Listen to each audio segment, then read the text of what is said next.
नमस्कार। आज हम देखने वाले हैं भारतीय भूगोल के एक बहुत ही महत्वपूर्ण टॉपिक, भारत की जनगणना पर आधारित कुछ सवाल जवाब, जो सभी प्रकार की परीक्षाओं के लिए बहुत ही महत्वपूर्ण है। जी, तो चलिए इस पर एक गहरी नजर डालते हैं। तो मेरा पहला सवाल है, भारत में पहली बार जनगणना कब हुई थी?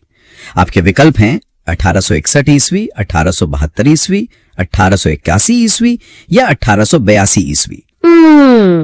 इसका सही उत्तर है 1872 ईस्वी। 1872। जी, वैसे ये जानना जरूरी है कि ये जनगणना पूरे ब्रिटिश भारत में एक साथ नहीं की गई थी, इसलिए इसे गैर समकालिक जनगणना भी कहते हैं। अच्छा, मतलब अलग अलग समय पर हुई थी। हाँ, इसका मुख्य उद्देश्य बस प्रशासन को बेहतर बनाने के लिए मतलब एक डेटा इकट्ठा करना था। तो फिर जो व्यवस्थित जनगणना है वो कब शुरू हुई? भारत में पहली व्यवस्थित और हम कह सकते हैं कि संपूर्ण जनगणना 1881 में हुई थी। उसे समकालिक जनगणना कहा जाता है। ठीक है, अगला सवाल इसी से जुड़ा है। भारत में पहली बार जनगणना किसके कार्यकाल में संपन्न हुई थी? विकल्प हैं Lord Lytton, Lord Ripon, Lord Mayo या लॉर्ड नॉर्थब्रुक। इसका सही उत्तर है लॉर्ड मेयो। Lord Mayo. जी, लॉर्ड मेयो 1869 से 1872 तक भारत के वाइसराय थे और उन्हीं के कार्यकाल में भारत के सांख्यिकीय सर्वेक्षण की स्थापना भी हुई थी। अच्छा, एक और बात, 1872 में ही अंडमान द्वीप समूह के पोर्ट ब्लेयर में उनकी हत्या कर दी गई थी। चलिए आगे बढ़ते हैं। भारत में जनगणना का क्रमवार आकलन कब से प्रति 10 वर्ष के अंतराल पर किया जा रहा है? और आपके विकल्प हैं 1872 ईस्वी, 1881 ईस्वी, 1891 ईस्वी या 1901 ईस्वी। जैसा हमने अभी बात की, इसका सही जवाब है 1881 ईस्वी। 1881 से? जी, 1881 की जनगणना भारत की पहली संपूर्ण और समकालिक जनगणना थी।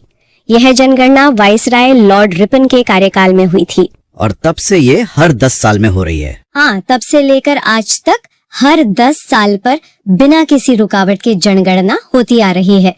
बस 2021 की जनगणना को छोड़कर, जो महामारी के कारण टल गई। सही। अच्छा, एक बहुत ही दिलचस्प सवाल है। भारत में जन्म लेने वाले 1 अरबवें शिशु कन्या का क्या नाम रखा गया था? विकल्प हैं रीटा, कैटरीना, सुनामी या आस्था। उनका नाम आस्था रखा गया था। आस्था। जी, आस्था का जन्म 11 मई 2000 को दिल्ली के सफदरजंग अस्पताल में हुआ था। ये भारत की जनसंख्या के 1 अरब के आंकड़े को छूने का मतलब एक प्रतीकात्मक क्षण था। इसने जनसंख्या नियंत्रण पर जरूर ध्यान खींचा होगा। बिल्कुल, इस घटना ने जनसंख्या नियंत्रण की नीतियों पर ध्यान केंद्रित करने में बहुत मदद की। अगला सवाल, जनसंख्या की दृष्टि से विश्व के बड़े देशों में भारत का कौन सा स्थान है? विकल्प हैं प्रथम, द्वितीय, तृतीय या चतुर्थ। देखिए, 2011 की जनगणना के अनुसार सही उत्तर द्वितीय है। दूसरा स्थान। जी, उस समय चीन पहले स्थान पर था। हालांकि ये जानना जरूरी है कि संयुक्त राष्ट्र की हालिया रिपोर्टों के अनुसार 2023 में भारत जनसंख्या के मामले में चीन को पीछे छोड़कर पहले स्थान पर आ गया है। तो अब हम पहले स्थान पर हैं। जी, और एक बात और, भारत के पास दुनिया के लगभग 17.5% आबादी है, जबकि भूमि केवल 2.4% है। ये तो बहुत बड़ा अंतर है। तो 2011 की जनगणना के अनुसार भारत की जनसंख्या ठीक ठीक कितनी थी? 102.25 करोड़, 102.87 करोड़, 105.65 करोड़ या 121.05 करोड़। सही आंकड़ा है 121.05 करोड़। 121 करोड़ से ज्यादा? जी, ये 2001 की जनगणना की तुलना में 18 करोड़ से अधिक की वृद्धि थी। इस जनसंख्या में 62.31 करोड़ पुरुष और 58.74 करोड़ महिलाएं थीं। ये जनगणना 2 चरणों में आयोजित की गई थी, पहले मकान सूचीकरण और फिर जनसंख्या गणना। ठीक है, तो 2011 की जनगणना के अनुसार विश्व की कुल जनसंख्या में भारत की भागीदारी लगभग कितनी थी? 14.5%, 17.5%, 19.5% या 21.5%? सही उत्तर है 17.5%। 17.5%। जी, इसका मतलब ये है कि उस समय दुनिया का हर छठा व्यक्ति भारतीय था। ये आंकड़ा भारत के संसाधनों जैसे पानी, जमीन और नौकरियों पर जो भारी दबाव है उसको भी दर्शाता है। चीन से तुलना करें तो तुलना के लिए चीन की भागीदारी उस समय लगभग 19.4% थी। अच्छा, एक और सवाल जो इस विशालता को दिखाता है, भारत में प्रतिवर्ष किस देश की जनसंख्या के बराबर वृद्धि हो रही है? आपके विकल्प हैं ऑस्ट्रेलिया, दक्षिण अफ्रीका, अर्जेंटीना या ब्राजील। इसका सही जवाब है ऑस्ट्रेलिया। ऑस्ट्रेलिया पूरी ऑस्ट्रेलिया की आबादी के बराबर। जी हाँ, भारत की वार्षिक जनसंख्या वृद्धि लगभग 1.5 से 2 करोड़ के बीच रही है, जो ऑस्ट्रेलिया की कुल जनसंख्या के लगभग बराबर है। ये तुलना जनसंख्या वृद्धि की, आप कह सकते हैं, विशालता को समझने में मदद करती है। इससे तो सतत विकास के लक्ष्यों को पाना मुश्किल होता होगा। बिल्कुल, इस तीव्र वृद्धि के कारण सतत विकास लक्ष्यों को प्राप्त करना एक चुनौती बन जाता है। के जनसंख्या के इतिहास में जनांकीय विभाजन वर्ष किसे कहा जाता है? 1921 ईस्वी, 1931 ईस्वी, 1941 ईस्वी या 1951 ईस्वी? सही उत्तर है 1921 ईस्वी। 1921। इसे द ग्रेट डिवाइड भी कहते हैं ना? जी बिल्कुल, the year of the great divide. 1921 से पहले भारत की जनसंख्या वृद्धि दर बहुत धीमी और अस्थिर थी। 1911-1921 के दशक में अकाल और स्पेनिश फ्लू जैसी महामारियों के कारण जनसंख्या में नकारात्मक वृद्धि हुई थी, -0.31%। इसके बाद जनसंख्या लगातार बढ़ी है। अच्छा, तो 2011 की जनगणना भारतीय जनगणना इतिहास की कौन सी जनगणना थी? 13वीं, 14वीं, 15वीं या 16वीं? यह 15वीं जनगणना थी। 15वीं? जी, यह गणना 1872 से शुरू हुई जनगणना की श्रृंखला में 15वीं थी और यह दुनिया के सबसे बड़े प्रशासनिक और सांख्यिकीय अभ्यासों में से एक थी। इसमें लगभग 27 लाख कर्मचारियों ने हिस्सा लिया था। 27 लाख बहुत बड़ी संख्या है। अच्छा, अगर आजादी के बाद से देखें तो 2011 की जनगणना स्वतंत्रता प्राप्ति के बाद की कौन सी जनगणना है? 5वीं, 6ठी, 7वीं या 8वीं? ये 7वीं जनगणना थी। 7वीं। जी, आजादी के बाद पहली जनगणना 1951 में हुई थी। इसके बाद 1961, 71, 81, 91 और 2001 में जनगणनाएं हुई। हर जनगणना एक तरह से देश की सामाजिक आर्थिक प्रगति का एक महत्वपूर्ण स्नैपशॉट हमें देती है। ये तो हम जानते हैं, लेकिन फिर भी पूछ लेते हैं, जनगणना कितने वर्ष में एक बार की जाती है? 15 वर्ष, प्रति वर्ष, 5 वर्ष या 10 वर्ष? सही उत्तर है 10 वर्ष। 10 साल। जी, इस प्रक्रिया को दशकीय जनगणना या डिसेनियल सेंसस कहा जाता है। भारतीय संविधान के अनुच्छेद 246 के तहत जनगणना संघ का विषय है और यह गृह मंत्रालय के अधीन भारत के महापंजीयक और जनगणना आयुक्त द्वारा आयोजित की जाती है। आप कुछ राज्यों पर ध्यान देते हैं। 2011 की जनगणना के अनुसार किस राज्य की आबादी अधिकतम थी? महाराष्ट्र, तमिलनाडु, उत्तर प्रदेश या केरल? उत्तर प्रदेश। उत्तर प्रदेश। जी, 2011 में उत्तर प्रदेश की जनसंख्या लगभग 20 करोड़ थी। अगर उत्तर प्रदेश एक अलग देश होता तो ये दुनिया का 5वां सबसे अधिक आबादी वाला देश होता। 5वां? जी, और इसी अधिक जनसंख्या के कारण उत्तर प्रदेश का भारत की राजनीति में बहुत महत्वपूर्ण स्थान है, जहां लोकसभा की सबसे अधिक 80 सीटें हैं। तो ये सबसे बड़ा राज्य हुआ। अब सबसे छोटा राज्य। जनसंख्या के आकार की दृष्टि से भारत का सबसे छोटा राज्य कौन सा है? सिक्किम, त्रिपुरा, अरुणाचल प्रदेश या मिजोरम? सबसे छोटा राज्य है सिक्किम। सिक्किम? जी, 2011 में सिक्किम की जनसंख्या लगभग 6.1 लाख थी। सिक्किम भारत का पहला पूर्ण जैविक राज्य भी है और कम जनसंख्या के बावजूद इसका सामरिक महत्व बहुत अधिक है, क्योंकि इसकी सीमाएं चीन, भूटान और नेपाल से लगती हैं। बिहार की बात करें तो 2011 की जनगणना के अनुसार बिहार का जनसंख्या की दृष्टि से भारतीय राज्यों में कौन सा स्थान है? प्रथम, द्वितीय, तृतीय या चतुर्थ? सही स्थान तृतीय है। तीसरा? हाँ, ओके। पहला स्थान उत्तर प्रदेश का और दूसरा महाराष्ट्र का था। बिहार भारत में सबसे अधिक जनसंख्या घनत्व वाले राज्यों में से एक है। जहां प्रति वर्ग किलोमीटर 1106 लोग रहते थे। बिहार की जनसंख्या 10 करोड़ से भी अधिक थी। ठीक है। 2011 की जनगणना के अनुसार उत्तर प्रदेश की जनसंख्या भारत की जनसंख्या की कितनी प्रतिशत है? 14.2, 15.5, 16.5 या 18.2। सही प्रतिशत है 16.50। 16.50 जी। इसका मतलब है कि 2011 में भारत में हर 6 में से एक व्यक्ति उत्तर प्रदेश में रहता था। ये आंकड़ा केंद्र सरकार से राज्य को मिलने वाले वित्तीय आवंटन और विकास योजनाओं को प्रभावित करता है और ये राज्य के संसाधनों पर भारी दबाव को भी दिखाता है। तो जनसंख्या की दृष्टि से भारत के 3 सबसे बड़े राज्यों का सही क्रम क्या है? उत्तर प्रदेश, महाराष्ट्र एवं बिहार, महाराष्ट्र पश्चिम बंगाल एवं उत्तर प्रदेश, उत्तर प्रदेश पश्चिम बंगाल एवं महाराष्ट्र, या महाराष्ट्र उत्तर प्रदेश एवं बिहार? सही क्रम है उत्तर प्रदेश, महाराष्ट्र और फिर बिहार। उत्तर प्रदेश, महाराष्ट्र एवं बिहार। जी। इन 3 राज्यों की संयुक्त जनसंख्या 40 करोड़ से अधिक थी और यह जनसंख्या संयुक्त राज्य अमेरिका की कुल जनसंख्या से भी अधिक है। ये तो चौंकाने वाला है। हाँ, यह भारत के भीतर जनसांख्यिकीय असमानता को भी दर्शाता है। अब इसका उल्टा, जनसंख्या की दृष्टि से भारत के 3 सबसे छोटे राज्यों का सही क्रम क्या है? अरुणाचल प्रदेश, सिक्किम व मिजोरम, सिक्किम, मिजोरम व अरुणाचल प्रदेश, अरुणाचल प्रदेश, मिजोरम व सिक्किम, या मिजोरम, सिक्किम व अरुणाचल प्रदेश? सही क्रम है सिक्किम, मिजोरम और अरुणाचल प्रदेश। सिक्किम, फिर मिजोरम और फिर अरुणाचल प्रदेश। जी। 2011 में सिक्किम की आबादी लगभग 6.1 लाख थी, मिजोरम की 10.9 लाख और अरुणाचल प्रदेश की 13.8 लाख थी। ये तीनों राज्य पूर्वोत्तर भारत में स्थित है और इनकी जनजातीय संस्कृति बहुत समृद्ध है और इन राज्यों का जनसंख्या घनत्व भी राष्ट्रीय औसत से बहुत कम है। ठीक है। अब केंद्र शासित प्रदेशों की बात करते हैं। जनसंख्या की दृष्टि से भारत का सबसे बड़ा केंद्र शासित प्रदेश कौन सा है? दिल्ली, चंडीगढ़, पुडुचेरी या लक्षद्वीप? सबसे बड़ा केंद्र शासित प्रदेश दिल्ली है। दिल्ली। जी।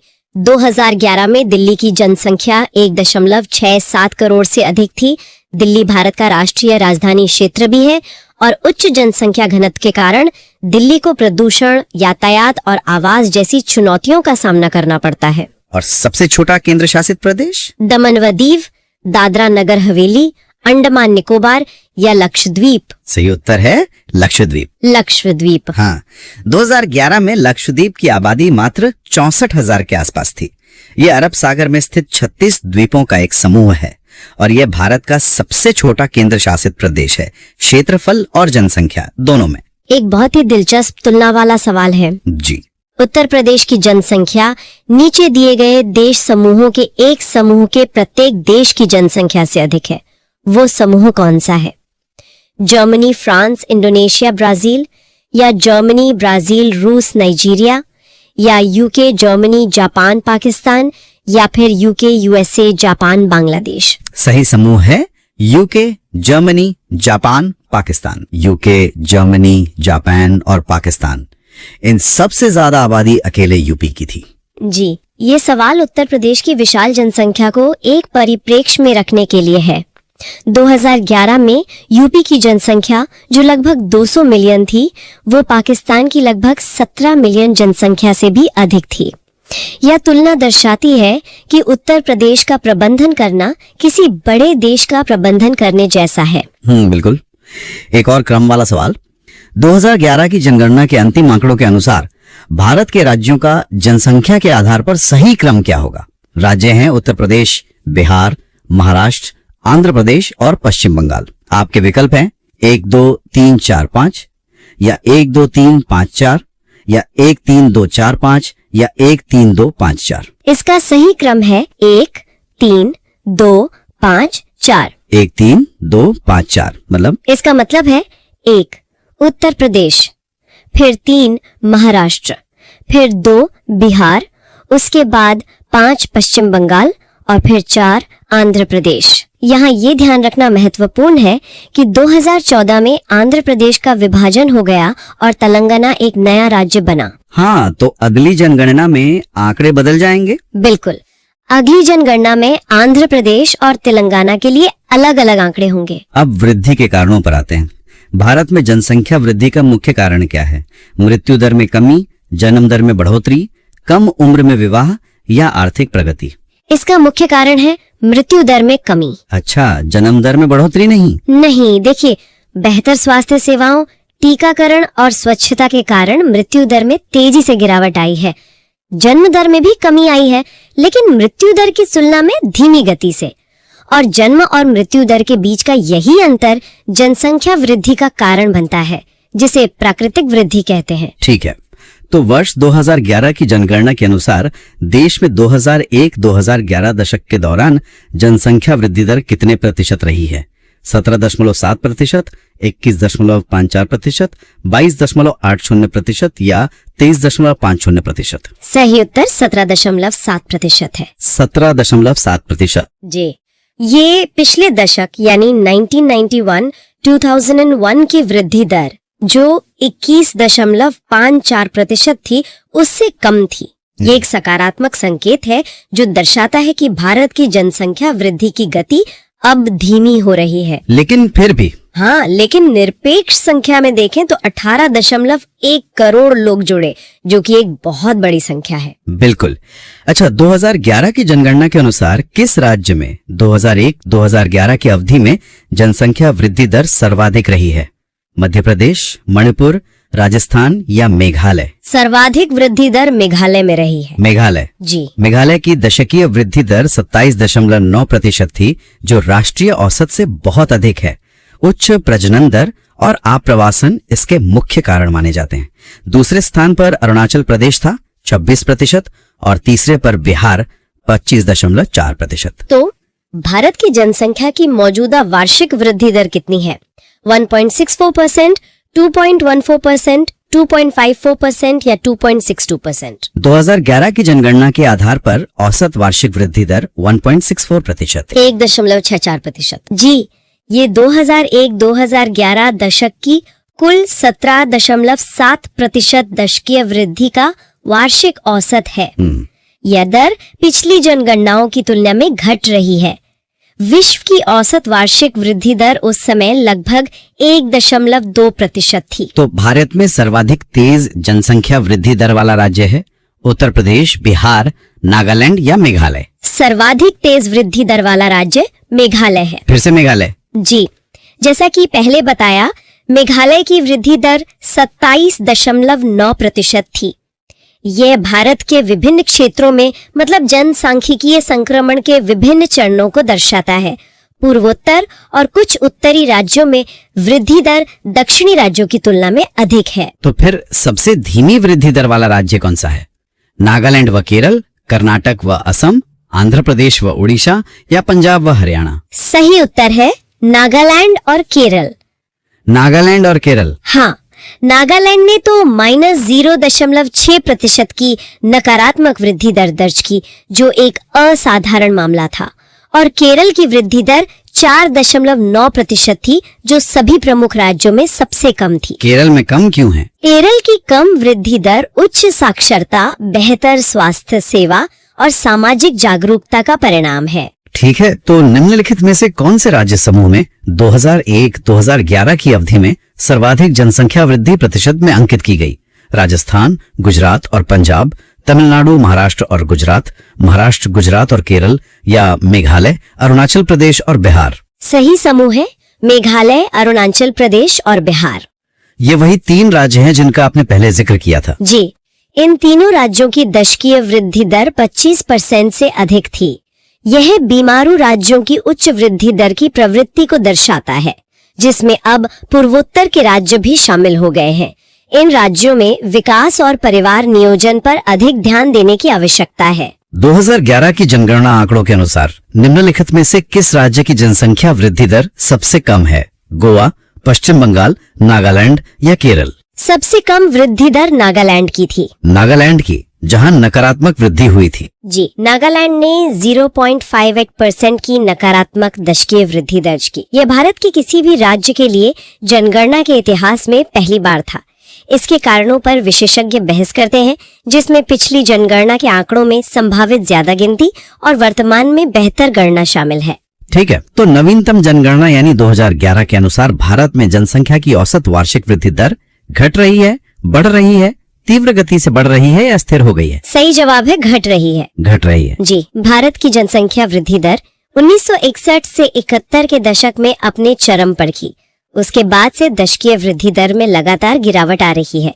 ये जनसंख्या स्थिरीकरण की दिशा में एक सकारात्मक प्रवृत्ति है। तो वर्तमान भारत में जन्म दर तथा मृत्यु दर से संबंधित निम्न में से कौन सा कथन सही है?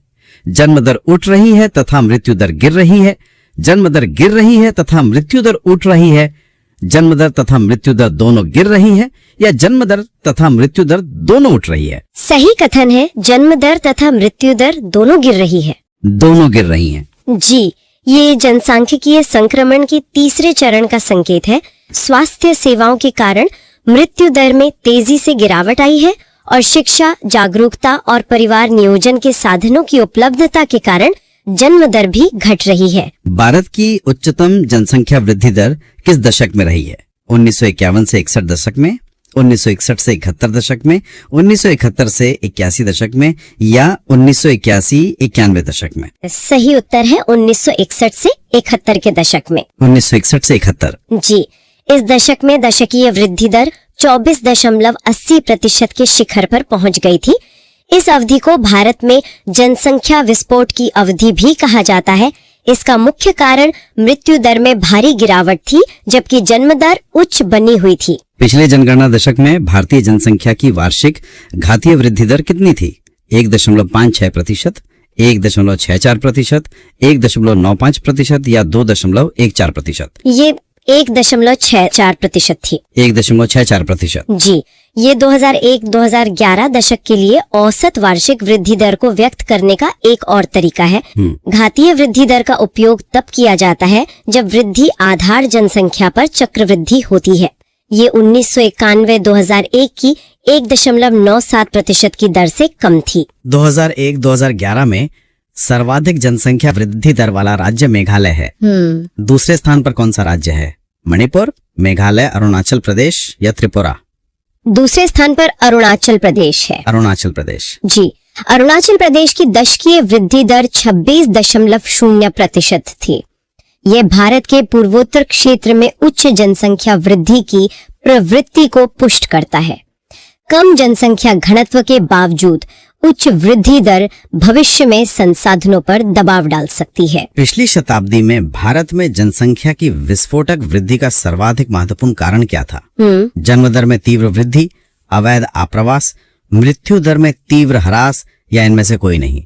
सर्वाधिक महत्वपूर्ण कारण था मृत्यु दर में तीव्र ह्रास। मृत्यु दर में तीव्र कमी। जी, ह्रास का अर्थ है कमी। सार्वजनिक स्वास्थ्य, स्वच्छता और चिकित्सा में सुधार के कारण मृत्यु दर तेजी से गिरी, लेकिन जन्म दर ऊंची बनी रही, जिससे जनसंख्या में तेजी से वृद्धि हुई। यह दुनिया भर के विकासशील देशों में देखे जाने वाला एक क्लासिक जनसांख्यिकीय पैटर्न है। ठीक है, किसी क्षेत्र में जनसंख्या आधिक्य का तात्पर्य क्या है? जनसंख्या के घनत्व से, लोगों की निरपेक्ष जनसंख्या से, जनसंख्या एवं संसाधन विकास से, या जनसंख्या एवं विस्फोटक वृद्धि से? इसका तात्पर्य है जनसंख्या एवं संसाधन विकास से। जनसंख्या और संसाधन विकास से मतलब जनसंख्या आधिक्य या अति जनसंख्या का मतलब सिर्फ लोगों की संख्या नहीं है, बल्कि संसाधनों की उपलब्धता के सापेक्ष लोगों की संख्या है। एक क्षेत्र कम आबादी के साथ भी अति जनसंख्या वाला हो सकता है यदि उसके पास पर्याप्त संसाधन नहीं है। वहीं तकनीकी विकास संसाधनों की वहन क्षमता को बढ़ा सकता है। उत्तर प्रदेश में किस दशक में उच्चतम जनसंख्या वृद्धि हुई? 1951-61, 1961-71, 1971-81 या 1990? सही उत्तर है 1961-71। 1961-71 जो राष्ट्रीय प्रवृत्ति भी थी, वृद्धि का शिखर था। इस दशक में उत्तर प्रदेश की वृद्धि दर भी अपने उच्चतम स्तर पर थी। इसके बाद परिवार नियोजन कार्यक्रमों के प्रभाव से वृद्धि दर में गिरावट शुरू हुई। निम्नलिखित में कौन जनसंख्या वृद्धि का प्रमुख कारण नहीं है? गर्म जलवायु, निर्धनता, चिकित्सा सुविधा या अशिक्षा? इसमें से प्रमुख कारण नहीं है चिकित्सा सुविधा। चिकित्सा सुविधा। लेकिन बेहतर चिकित्सा से तो मृत्यु दर कम होती है। हाँ, लेकिन ये एक जटिल कारक है। बेहतर चिकित्सा सुविधाएं मृत्यु दर को कम करती हैं, जिससे जनसंख्या बढ़ती है, ये सच है। पर ये परिवार नियोजन और स्वास्थ्य जागरूकता को बढ़ावा देकर जन्म दर को कम करने में भी मदद करती है, जो अंततः वृद्धि को नियंत्रित करता है। गरीबी, अशिक्षा और गर्म जलवायु को पारंपरिक रूप से उच्च जन्म दर से जोड़ा जाता है। इसलिए चिकित्सा सुविधा को सीधे तौर पर जनसंख्या वृद्धि का कारण नहीं माना जाता। जनसंख्या घनत्व का क्या अर्थ है? प्रति किलोमीटर में रहने वाले व्यक्तियों की संख्या, गांव में रहने वाले व्यक्तियों की संख्या, प्रति वर्ग किलोमीटर में रहने वाले व्यक्तियों की संख्या या शहर में रहने वाले व्यक्तियों की संख्या। इसका सही अर्थ है प्रति वर्ग किलोमीटर में रहने वाले व्यक्तियों की संख्या। प्रति वर्ग किलोमीटर। जी, ये जनसंख्या के वितरण को मापने का एक मानक तरीका है। 2011 की जनगणना के अनुसार भारत का जनसंख्या घनत्व 382 व्यक्ति प्रति वर्ग किलोमीटर था। राज्यों में बिहार का घनत्व सबसे अधिक था, 1106, और अरुणाचल प्रदेश का सबसे कम, सिर्फ 17। 2011 की जनगणना के अंतिम आंकड़ों के अनुसार भारत का औसत जनसंख्या घनत्व प्रति वर्ग किमी कितना है? आपके विकल्प हैं 267, 277, 325 या फिर 382। और इसका सही उत्तर है 382। जी, जनसंख्या घनत्व का मतलब होता है प्रति वर्ग किलोमीटर में रहने वाले लोगों की औसत संख्या। अच्छा। और 2011 में ये 382 थी। अगर इसकी तुलना हम 2001 से करें तो तब ये 325 व्यक्ति प्रति वर्ग किलोमीटर थी। यानी 10 साल में काफी बढ़ोतरी हुई। बिल्कुल। और अगर दुनिया के स्तर पर देखें तो बांग्लादेश जैसे कुछ देशों को छोड़कर भारत दुनिया के सबसे घनी आबादी वाले बड़े देशों में से एक है। अगला प्रश्न, 2011 की जनगणना के अनुसार भारत में निम्नलिखित राज्यों में से सबसे अधिक जनसंख्या घनत्व वाला राज्य कौन सा है? विकल्प हैं पश्चिम बंगाल, केरल, उत्तर प्रदेश, बिहार। और सही जवाब है बिहार। जी, 2011 में बिहार का जनसंख्या घनत्व 1106 व्यक्ति प्रति वर्ग किलोमीटर था, जो देश में सबसे ज्यादा था। 1106। हाँ। दूसरे स्थान पर पश्चिम बंगाल था, जिसका घनत्व 1028 था, और तीसरे पर केरल 860 के साथ। अच्छा, और एक दिलचस्प बात ये भी है ना, कि 2001 में पश्चिम बंगाल टॉप पर था। बिल्कुल सही। 2011 में बिहार ने पश्चिम बंगाल को पीछे छोड़ा दिया। ठीक है, तो अब सबसे कम की बात करते हैं। 2011 की जनगणना के अंतिम आंकड़ों के अनुसार भारत का सबसे कम जनसंख्या घनत्व वाला राज्य है, और ऑप्शंस हैं मिजोरम, अरुणाचल प्रदेश, मणिपुर या त्रिपुरा। सही उत्तर है अरुणाचल प्रदेश। जी, अरुणाचल प्रदेश का जनसंख्या घनत्व जानकर तो मतलब हैरानी होती है। कितना है? सिर्फ 17 व्यक्ति प्रति वर्ग किलोमीटर। सिर्फ 17? हाँ। और अगर हम केंद्र शासित प्रदेशों की बात करें तो अंडमान और निकोबार द्वीप समूह का घनत्व सबसे कम था। चलिए वापस बिहार पर आते हैं। 2011 की जनगणना के अनुसार बिहार का जनसंख्या घनत्व कितना व्यक्ति प्रति वर्ग किमी है? विकल्प है 689, 819, 881, 1106। 1106। जी, ये आंकड़ा राष्ट्रीय औसत जो 382 है उससे लगभग 3 गुना ज्यादा है। 3 times। हाँ। और अगर हम बिहार के अंदर भी देखें तो सबसे घने जिलों में शिवहर जैसे जिले आते हैं और सबसे कम घने में कैमूर। अच्छा। अब अगला सवाल, भारत के बीमारू राज्यों में सबसे घना आबाद राज्य है? बिहार, मध्य प्रदेश, राजस्थान, उत्तर प्रदेश। इसका सही उत्तर है बिहार। जी, बीमारू शब्द बिहार, मध्य प्रदेश, राजस्थान और उत्तर प्रदेश के लिए इस्तेमाल किया जाता था। और इन चारों राज्यों में जैसे हमने अभी देखा, बिहार का जनसंख्या घनत्व 1096 के साथ सबसे ज्यादा है। ठीक है, अब उत्तर प्रदेश की बात। वर्ष 2011 की जनगणना के अनुसार उत्तर प्रदेश राज्य का जन घनत्व है।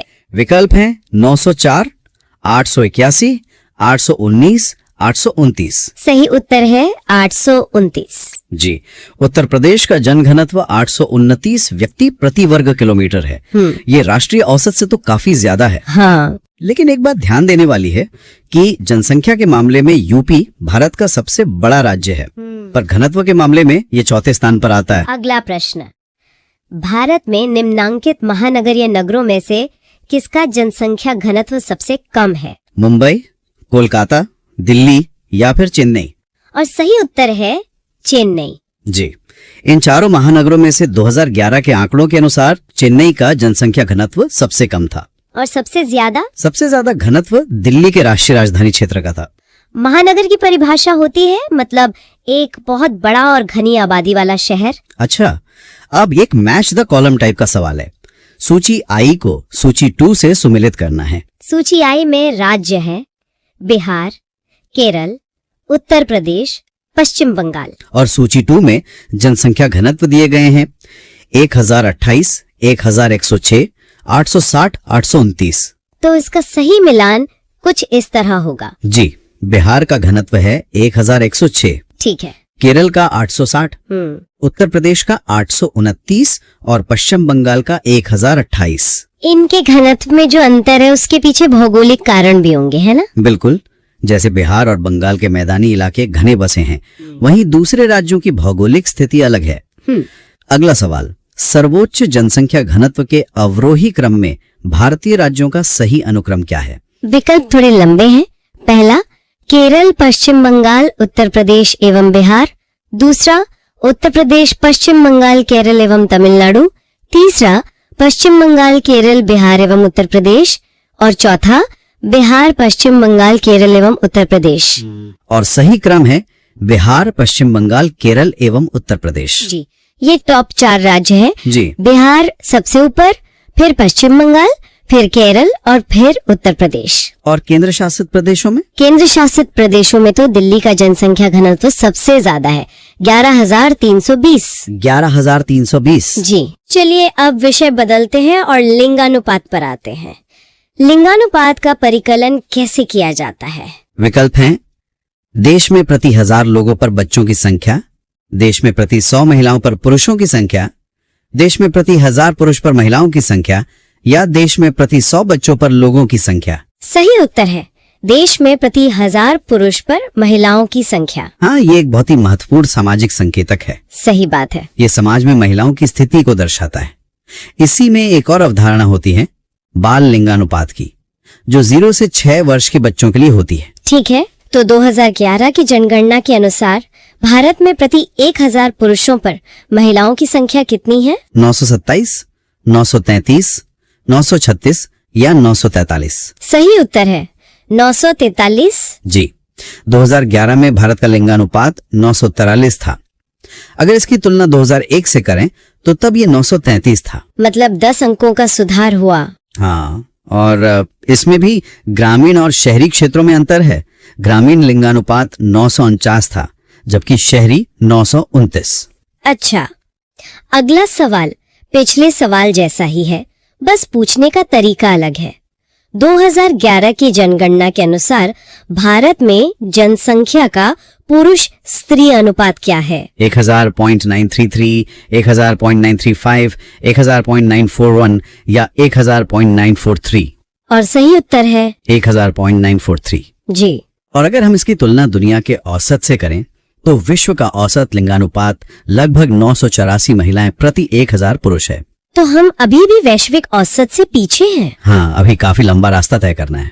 अगला प्रश्न, 2011 की जनगणना के अनुसार भारत में स्त्री पुरुष अनुपात में थोड़ी सी वृद्धि हुई है, थोड़ी सी गिरावट आई है, एकदम कमी आई है, या कोई परिवर्तन नहीं हुआ है? इसका सही जवाब है थोड़ी सी वृद्धि हुई है। जी, जैसा हमने अभी बात की, 2001 में ये 933 था और 2011 में 943 हो गया। हाँ, तो ये 10 अंकों की वृद्धि एक सकारात्मक बदलाव है और इसके पीछे बेटी बचाओ बेटी पढ़ाओ जैसी सरकारी पहलों का भी योगदान हो सकता है। बिल्कुल।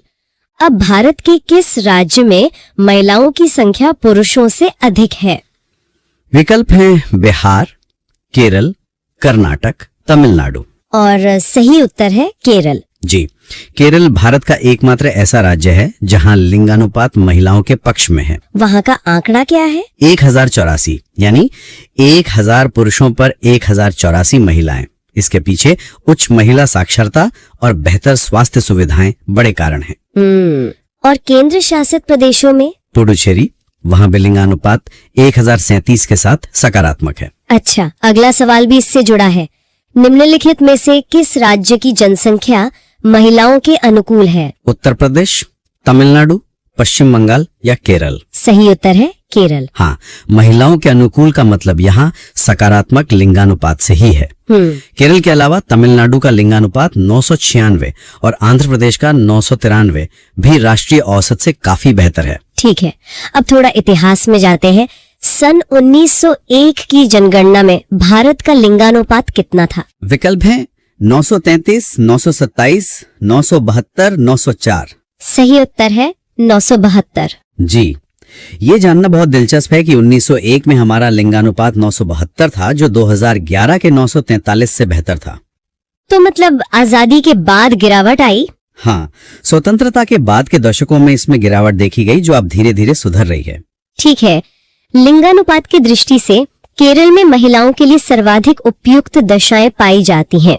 दूसरा स्थान निम्नलिखित में से किसका है? छत्तीसगढ़, हिमाचल प्रदेश, पुडुचेरी या गोवा? सही उत्तर है पुडुचेरी। जी, यहाँ सवाल में राज्यों और केंद्र शासित प्रदेशों दोनों को मिलाकर रैंकिंग पूछी गई है। अच्छा, तो केरल 1084 के बाद दूसरा स्थान, पुडुचेरी 1037 का आता है। अगर सिर्फ राज्यों की बात करें तो केरल के बाद तमिलनाडु 996 है। समझ गई। अब सिक्के का दूसरा पहलू, भारत में सबसे कम लिंगानुपात वाला राज्य है?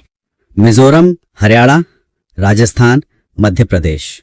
और इसका सही उत्तर है हरियाणा। हाँ, हरियाणा का लिंगानुपात 879 था, जो कि एक बड़ी चिंता का विषय है। और केंद्र शासित प्रदेशों में सबसे कम? वो दमन और दीव था, जहाँ ये आंकड़ा सिर्फ 618 था। अब बात करते हैं बाल लिंगानुपात की।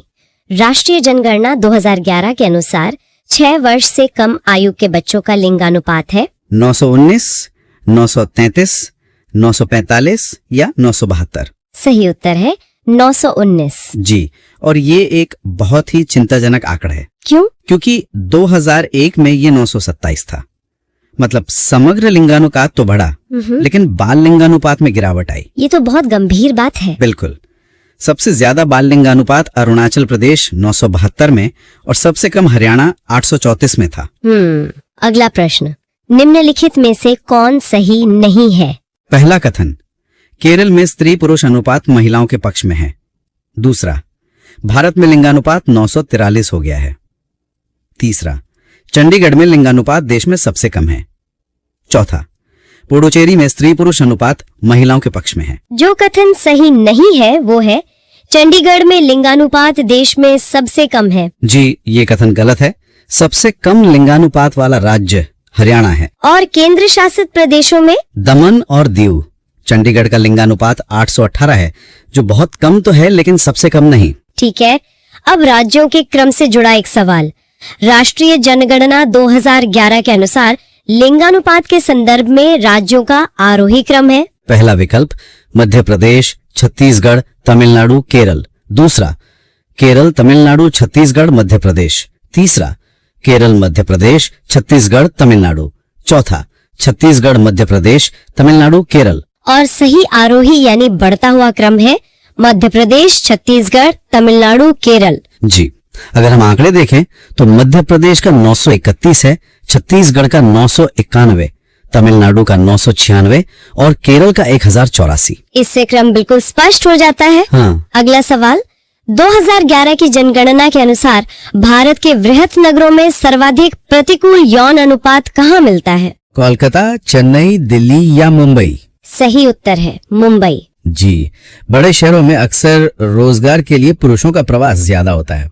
अच्छा, इस वजह से लिंगानुपात बिगड़ जाता है? बिल्कुल, इसी वजह से मुंबई जैसे महानगरों में लिंगानुपात काफी प्रतिकूल मिलता है। ठीक है, चलिए अब शहरीकरण और ग्रामीण जनसंख्या पर आते हैं।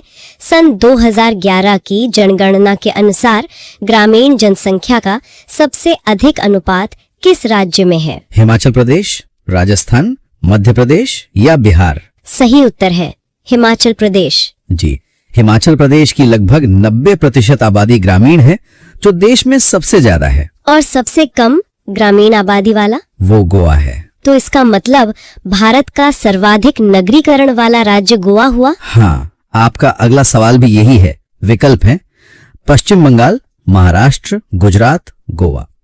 और सही उत्तर है गोवा। गोवा की 62% से ज्यादा आबादी शहरी है। प्रतिशत के हिसाब से गोवा टॉप पर है।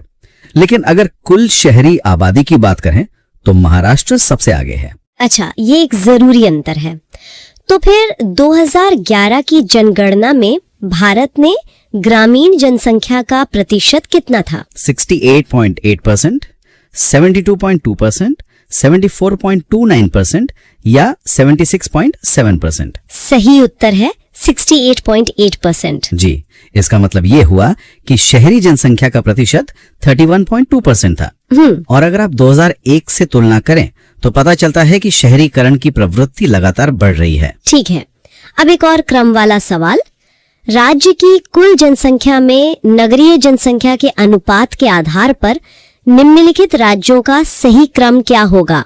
राज्य है मिजोरम, गोवा, महाराष्ट्र, तमिलनाडु, गुजरात। इसमें कोई विकल्प नहीं है, सीधा क्रम बताना है। हाँ, तो सही क्रम होगा सबसे पहले गोवा, फिर मिजोरम, उसके बाद तमिलनाडु, फिर महाराष्ट्र और आखिर में गुजरात। क्या आप इनका प्रतिशत बता सकते हैं? जरूर। गोवा 62.2%, मिजोरम 52.1%, तमिलनाडु 48.4%, महाराष्ट्र 45.2% और गुजरात 42.6%। ठीक है, अब 2011 की जनगणना के अनुसार 10 लाख से अधिक जनसंख्या वाले नगरों की संख्या कितनी है? 23, 29, 35 या 53? सही उत्तर है 53। जी, इन शहरों को मिलियन प्लस सिटी या मेट्रोपॉलिटन शहर कहते हैं। और ये संख्या तेजी से बढ़ रही है ना? बहुत तेजी से। 2001 में इनकी संख्या सिर्फ 35 थी। एक दशक में 18 नए शहर जुड़ गए। अगला सवाल। भारत के 3 सर्वाधिक नगरीकृत राज्यों का सही अवरोही क्रम है। विकल्प हैं गोवा, मिजोरम व तमिलनाडु। मिजोरम, गोवा, तमिलनाडु, महाराष्ट्र, गोवा, मिजोरम या महाराष्ट्र, गोवा, तमिलनाडु। सही क्रम है गोवा, मिजोरम व तमिलनाडु। जी, और यहाँ ये भी बताना जरूरी है कि केंद्र शासित प्रदेशों में दिल्ली 97.5% और चंडीगढ़ 97.25% के साथ लगभग पूरी तरह से शहरी हैं।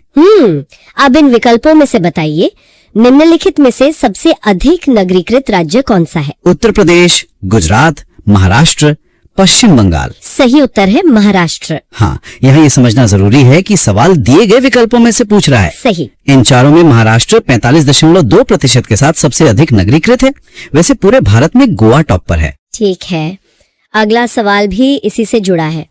2011 की जनगणना के अनुसार निम्नलिखित में सर्वाधिक नगरीय जनसंख्या का प्रतिशत किस राज्य में है? उत्तर प्रदेश, गोवा, तमिलनाडु, केरल। इसका सही उत्तर है गोवा। जी, ये सीधा सवाल है। गोवा का पर्यटन आधारित विकास और उसका छोटा आकार दोनों ही इसके उच्च शहरीकरण में योगदान करते हैं। और 2011 की जनगणना के अनुसार भारत की कुल जनसंख्या में नगरीय जनसंख्या का कितना प्रतिशत है? 31.8%, 30.8%, 32.2% या 31.2%? सही उत्तर है 31.2%। जी, और एक बहुत ही महत्वपूर्ण बात यह है कि 2011 में पहली बार ऐसा हुआ था क्या कि शहरी जनसंख्या में जो कुल वृद्धि हुई वो ग्रामीण जनसंख्या में हुई कुल वृद्धि से ज्यादा थी। ओह, ये तो भारत के शहरीकरण में एक बहुत बड़ा मोड़ है। बिल्कुल। तो नगरीकरण की दृष्टि से भारत है एक उच्च नगरीकृत देश, एक निम्न नगरीकृत देश, एक उच्च मध्यम नगरीकृत देश या एक मध्यम निम्न नगरीकृत देश? सही उत्तर है एक मध्यम निम्न नगरीकृत देश। हाँ, अगर हम इसकी तुलना चीन से करें जहां लगभग 60% शहरीकरण है या विकसित देशों से जहां 80% से भी ज्यादा है, तो हम समझ सकते हैं कि हम इस श्रेणी में क्यों हैं। अगला सवाल। मेट्रोपॉलिटन नगर की जनसंख्या होती है 10 लाख से अधिक, 15 लाख से अधिक, 40 लाख से अधिक या 50 लाख से अधिक?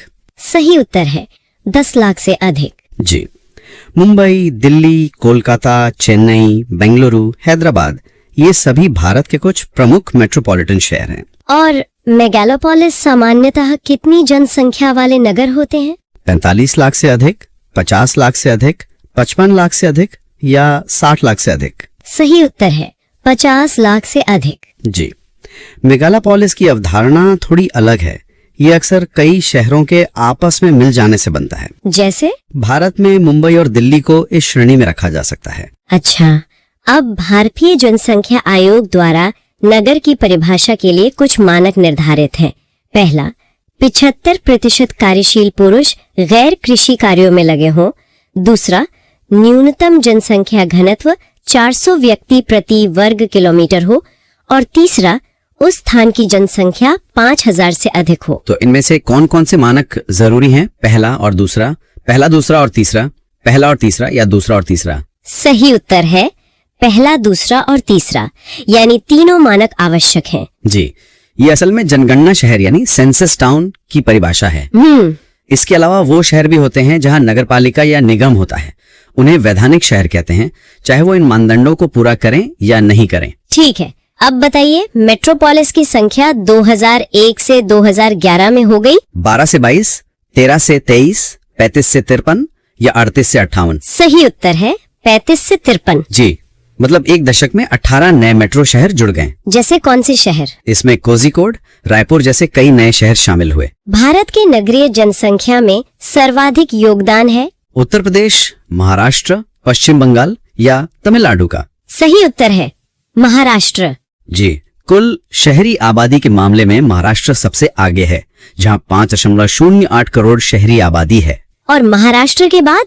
उसके बाद उत्तर प्रदेश 4.44 करोड़ और फिर तमिलनाडु 3.49 करोड़ का स्थान है। ठीक है, अब एक और कथन वाला सवाल। नगरीकरण से संबंधित निम्नलिखित में से कौन सा कथन असत्य है? पहला, भारत में नगरीकरण सभी क्षेत्रों में समान रूप से हुआ है। दूसरा, भारत में नगरीय जनसंख्या का सांद्रण अपेक्षाकृत बड़े नगरों में हुआ है। तीसरा, कुछ अपवादों को छोड़कर भारत में नगरीकरण विकास दर सदा बढ़ती गई है। चौथा, भारत के नगरीय समस्या में रोजगार, आवास, प्रदूषण, ऊर्जा आदि मुख्य समस्याएं हैं। असत्य कथन है भारत में नगरीकरण सभी क्षेत्रों में समान रूप से हुआ है। जी, ये बिल्कुल गलत है। भारत में नगरीकरण बहुत असमान है। हाँ, ये हमने पहले भी देखा था। सर्वाधिक अनुसूचित जनजातीय आबादी संकेंद्रित है उत्तर प्रदेश, मध्य प्रदेश, झारखंड या छत्तीसगढ़ में। सही उत्तर है मध्य प्रदेश। जी, अगर हम कुल संख्या की बात करें तो मध्य प्रदेश में देश की सबसे अधिक जनजातीय आबादी रहती है। और मध्य प्रदेश के बाद? इसके बाद महाराष्ट्र और फिर उड़ीसा का स्थान आता है। ठीक है, और 2011 की जनगणना के अंतिम आंकड़ों के अनुसार निम्नलिखित में से किस राज्य में अनुसूचित जनजातियों के लोगों का प्रतिशत सबसे अधिक है? नागालैंड, मिजोरम, मणिपुर, त्रिपुरा। और सही उत्तर है मिजोरम। जी, यहाँ पर प्रतिशत और कुल संख्या के बीच का अंतर समझना बहुत जरूरी है। सही। मिजोरम की लगभग 94.4% आबादी अनुसूचित जनजाति है, जो देश में सबसे ज्यादा है। और केंद्र शासित प्रदेशों में लक्षद्वीप में ये प्रतिशत सर्वाधिक है, लगभग 94.8%। 2011 की जनगणना के अंतिम आंकड़ों के अनुसार किस राज्य में अनुसूचित जाति के लोगों का प्रतिशत सर्वाधिक है? और विकल्प है उत्तर प्रदेश, मध्य प्रदेश, केरल या पंजाब। जी, तो इसका सही उत्तर है पंजाब। पंजाब। ज्यादातर लोगों को लगता है कि उत्तर प्रदेश होगा। हाँ, और वो गलत भी नहीं है अगर हम कुल संख्या की बात करें। पहला अतिरिक्त तथ्य यही है कि हालांकि प्रतिशत पंजाब में सबसे ज्यादा है, लेकिन अनुसूचित जाति की सर्वाधिक जनसंख्या उत्तर प्रदेश में ही पाई जाती है। अच्छा, ये संख्या और प्रतिशत का खेल है। बिल्कुल। दूसरा तथ्य, पूरे भारत की कुल जनसंख्या में अनुसूचित जाति का योगदान 16.6% है। और तीसरा, पंजाब में अनुसूचित जाति का प्रतिशत 31.9% है, जो देश में सर्वाधिक है। ठीक है, तो इसी से जुड़ा हमारा अगला सवाल है, 2011 की जनगणना के अनुसार अनुसूचित जाति की सर्वाधिक जनसंख्या किस राज्य में पाई जाती है?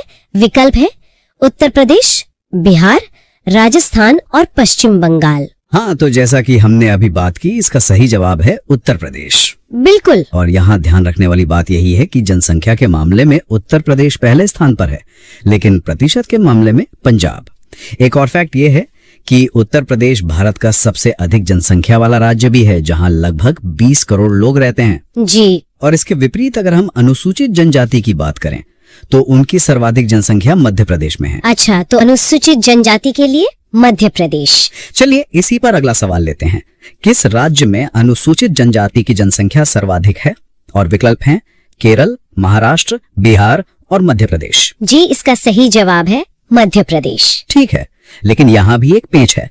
जबकि सबसे ज्यादा जनसंख्या मध्य प्रदेश में है, कुल जनसंख्या में अनुसूचित जनजातियों का उच्चतम अनुपात लक्षद्वीप में है। ओह, लक्षद्वीप में, ये तो काफी दिलचस्प है।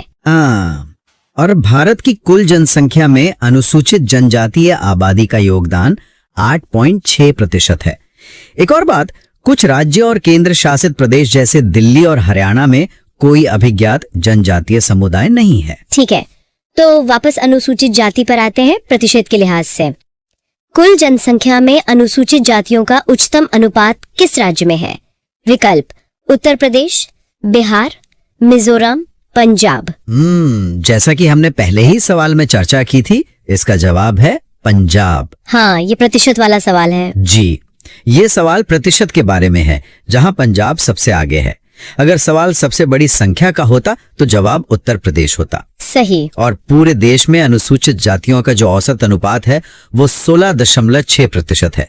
चलिए, अब यही सवाल अनुसूचित जनजाति के लिए। कुल जनसंख्या में अनुसूचित जनजातियों का उच्चतम अनुपात है और विकल्प है मध्य प्रदेश, लक्षद्वीप, नागालैंड, मेघालय। हाँ, तो इसका सही उत्तर है लक्षद्वीप। लक्षद्वीप। जी, और एक दिलचस्प बात यह है कि लक्षद्वीप साक्षरता के मामले में भी केंद्र शासित प्रदेशों में सबसे आगे है। जैसा हमने पहले भी बताया, सबसे अधिक जनजातीय जनसंख्या वाला राज्य मध्य प्रदेश है। और भारत की कुल आबादी में जनजातीय आबादी का हिस्सा 8.6% है। तो अगला सवाल इसी आंकड़े पर है। भारत की कुल जनसंख्या में अनुसूचित जनजातीय आबादी का योगदान है। विकल्प है 5.6%, 7.5%, 8.6% या 10.9%। इसका सही जवाब है 8.6%। 8.6%। जी, इसकी तुलना में अनुसूचित जाति की जनसंख्या का योगदान 16.6% है, जो लगभग 2 गुना है। और सबसे बड़ी जनजातीय आबादी, जैसा हमने कहा, मध्य प्रदेश राज्य में रहती है। ठीक है। और प्रतिशत के हिसाब से सबसे बड़ी जनजातीय आबादी लक्षद्वीप में है। स्पष्ट है। अब अनुसूचित जाति का योगदान कितना है ये देखते हैं। भारत की कुल जनसंख्या में अनुसूचित जाति की जनसंख्या का योगदान है। विकल्प है 8.2%, 15.2%, 16.6%, 24.7%। ये भी हम पहले जिक्र कर चुके हैं। सही उत्तर है 16.6%। 16.6%। हाँ, ये आंकड़ा अनुसूचित जनजाति की आबादी के 8.6% के योगदान से काफी ज्यादा है। और इस 16.6% में से सबसे बड़ा हिस्सा उत्तर प्रदेश में रहता है। सही। और राज्य की अपनी जनसंख्या के प्रतिशत के रूप में पंजाब में अनुसूचित जाति का अनुपात सबसे अधिक है। बहुत बढ़िया। अब विषय बदलते हैं और साक्षरता पर आते हैं। भारत में प्रभावित साक्षरता दर की गणना की जाती है कुल जनसंख्या से, बच्चों की जनसंख्या से, वयस्कों की जनसंख्या से, या 7 वर्ष की उम्र से ऊपर की जनसंख्या से। इसका सही जवाब है 7 वर्ष की उम्र से ऊपर की जनसंख्या से। अच्छा, तो 7 साल एक कट ऑफ है। जी। यही कारण है कि इसे प्रभावी साक्षरता दर कहा जाता है, क्योंकि ये उन लोगों को बाहर कर देता है जो पढ़ने और लिखने के लिए बहुत छोटे हैं। और इसी आयु वर्ग के आधार पर 2011 में भारत की औसत साक्षरता 73.0% थी। ठीक है। और ये गणना का एक मानक तरीका है जिसे जनगणना में उपयोग किया जाता है। तो अगला सवाल इसी औसत पर है। 2011 की जनगणना के अंतिम आंकड़ों के अनुसार भारत की औसत साक्षरता प्रतिशत है विकल्प 64.6%, 73.0%, 75.9% या 80.4%। सही जवाब है 73.0%। 73%। जी, ये राष्ट्रीय औसत है। कई राज्य इससे काफी ऊपर और काफी नीचे हैं। सबसे ज्यादा साक्षरता दर केरला में है, जबकि सबसे कम बिहार में है। और उड़ीसा जैसे राज्य भी राष्ट्रीय औसत 73.0% से नीचे हैं। ठीक है। अगला सवाल थोड़ा अलग है। इसमें हमें गलत कथन को पहचानना है। 2011 की जनगणना के अनुसार साक्षरता आंकड़ों के विषय में निम्नलिखित में से कौन सा कथन सत्य नहीं है? पहला, साक्षरता दर में काफी सुधार हुआ है। दूसरा, 2001-2011 के दौरान साक्षर जनसंख्या में वृद्धि हुई है। तीसरा, भारत में साक्षरता दर 73.0% आकलित की गई है। और चौथा, केरल में 100% साक्षरता पाई गई है। इसमें जो कथन सत्य नहीं है वो है चौथा वाला, केरल में 100% साक्षरता पाई गई है। अच्छा, तो केरल में 100% साक्षरता नहीं है? नहीं, हालांकि केरल की साक्षरता दर देश में सर्वाधिक है, पर वो 100% नहीं है। असल में पूर्ण साक्षरता के लिए जो न्यूनतम मानदंड है वो 100% नहीं बल्कि 90% जनसंख्या का साक्षर होना है। ओके। और केरल की उच्च साक्षरता का एक प्रमुख कारण वहाँ की सुविकसित सामाजिक अवसंरचना है। तो आपने पूर्ण साक्षरता का मानदंड बताया, अगला सवाल उसी पर है जी। पूर्ण साक्षरता हेतु कितने प्रतिशत जनसंख्या को साक्षर होने का न्यूनतम मानदंड निश्चित किया गया है? विकल्प 85%, 90%, 95% या 100%? जी, सही जवाब है 90%। 90%। हाँ, और इस मानदंड के अनुसार भी भारत का कोई भी राज्य 2011 तक पूर्ण साक्षर नहीं था। भारत का राष्ट्रीय औसत 73% था, जो इस लक्ष्य से काफी दूर है। और केरल और मिजोरम इस लक्ष्य के सबसे करीब के राज्य हैं। ठीक है, अगला सवाल 2011 की जनगणना के अनुसार निम्नलिखित में से कौन सा राज्य साक्षरता के राष्ट्रीय औसत से नीचे है? विकल्प है महाराष्ट्र, गुजरात, ओडिशा या पश्चिम बंगाल। इनमें से सही उत्तर है ओडिशा। ओडिशा जी, राष्ट्रीय औसत 73.0% है और ओडिशा इससे नीचे था। वैसे देश में सबसे कम साक्षरता दर बिहार में है। सही। और बिहार में महिलाओं की साक्षरता दर भी देश में सबसे कम है। तो अब सबसे कम साक्षरता वाले राज्य पर ही सवाल है। 2011 में देश के निम्नलिखित राज्यों में से किस में साक्षरता दर सबसे कम थी? विकल्प है ओडिशा, बिहार, झारखंड, छत्तीसगढ़। इसका जवाब है बिहार। बिहार। जी, बिहार की साक्षरता दर 2011 में 61.8% थी, जो राष्ट्रीय औसत 73.0% से काफी कम है। बिहार में महिला साक्षरता की दर और भी कम, केवल 51.5% थी। इसलिए बिहार को भारत का सर्वाधिक निरक्षरता वाला राज्य भी कहा जाता है। ठीक है, अब इसका उल्टा सवाल, मतलब सर्वाधिक साक्षरता वाला राज्य। 2011 की जनगणना की रिपोर्ट के अनुसार किस राज्य में साक्षरता की दर सर्वाधिक है? और हमारे विकल्प है मिजोरम, गोवा, महाराष्ट्र, केरल। इसका सही जवाब है केरल। जी, और केरल के बाद दूसरा सर्वाधिक साक्षर राज्य मिजोरम है। केरल में महिलाओं की साक्षरता दर भी देश में सबसे ऊंची है। और जैसा पहले बताया, केरल की उच्च साक्षरता का कारण वहां के सुविकसित सामाजिक अवसंरचना को माना जाता है। ठीक है, अब महिला साक्षरता पर आते हैं। 2011 की जनगणना के अनुसार किस राज्य में महिलाओं में साक्षरता दर सबसे कम है? विकल्प बिहार, राजस्थान, उड़ीसा या सिक्किम। इसका भी जवाब है बिहार। बिहार। जी, 2011 के जनगणना के अनुसार बिहार में महिला साक्षरता दर मात्र 51.5% थी। बिहार की कुल साक्षरता दर भी देश में सबसे कम है। और इसके ठीक विपरीत केरल में महिलाओं की साक्षरता दर देश में सबसे अधिक है। अब केंद्र शासित प्रदेशों की बात करते हैं।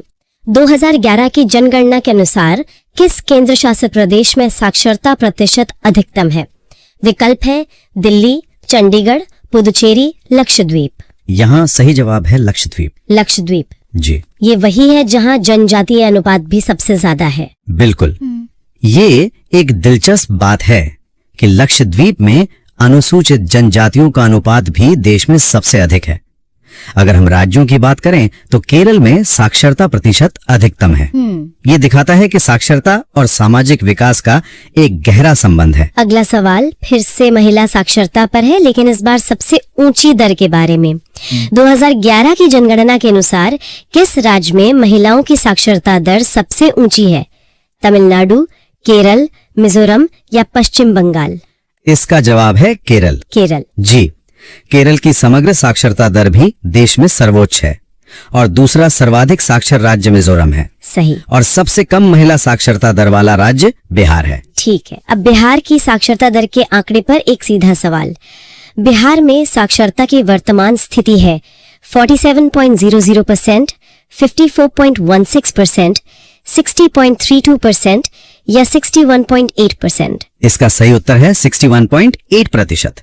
ये 2011 के आंकड़ों के अनुसार है। 61.8%। जी, यह दर भारत के सभी राज्यों में सबसे कम है और बिहार में महिला साक्षरता दर इससे भी कम, केवल 51.5% है। जबकि भारत का राष्ट्रीय साक्षरता औसत 73.0% है। तो अगला सवाल है कि भारत में सर्वाधिक निरक्षरता वाला राज्य कौन सा है?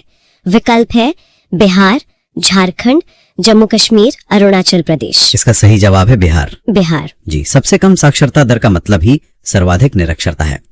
बिहार की साक्षरता दर, जैसा हमने कहा, 61.8% है। ठीक है।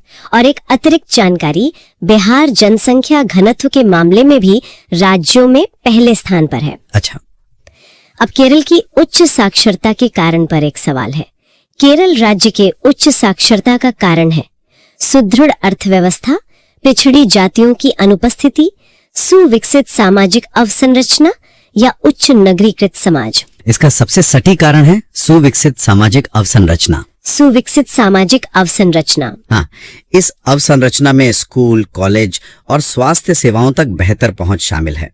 और इसी वजह से केरल में न केवल समग्र साक्षरता बल्कि महिला साक्षरता भी देश में सर्वोच्च है। सही। और केरल और मिजोरम भारत के 2 सर्वाधिक साक्षर राज्य हैं। चलिए, अगला सवाल इसी पर है।